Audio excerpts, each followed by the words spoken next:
Today's question comes from McDot in Berlin.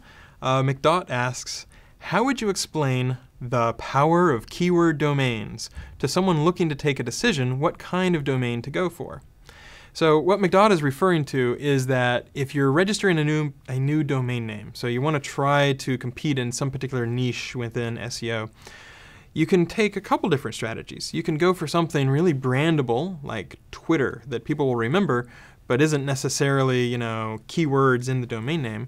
Or you can go for strictly the keywords in the domain name, and people do it with all kinds of different areas. So buyviagraonline.org or buyviagraonline.net.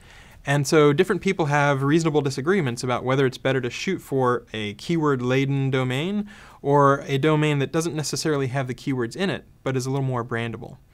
So some things to think about. It's definitely possible to succeed without having keywords in your domain.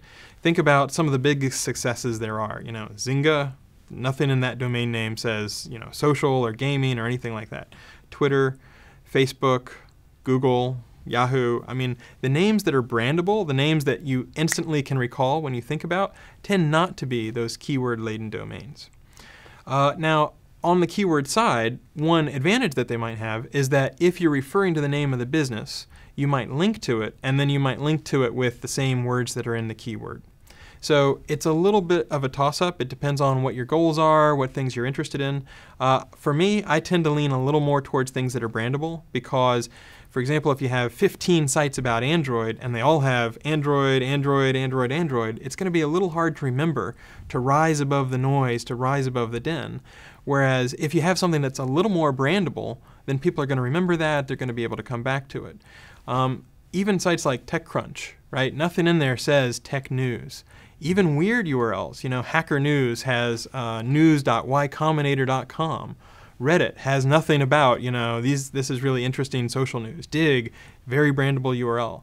So if you think about you're trying to shoot for a big success, sometimes going for something a little more brandable can be good.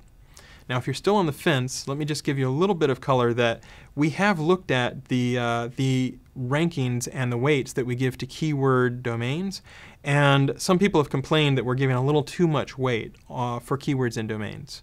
And so we have been thinking about adjusting that mix a little bit and sort of turning the knob down within the algorithm so that given two different domains, it wouldn't necessarily help you as much to have a domain with a bunch of keywords in it. So those are some of the factors. That's how I'd explain the trade-offs if you're looking at starting a new domain and you're trying to figure out which way to go.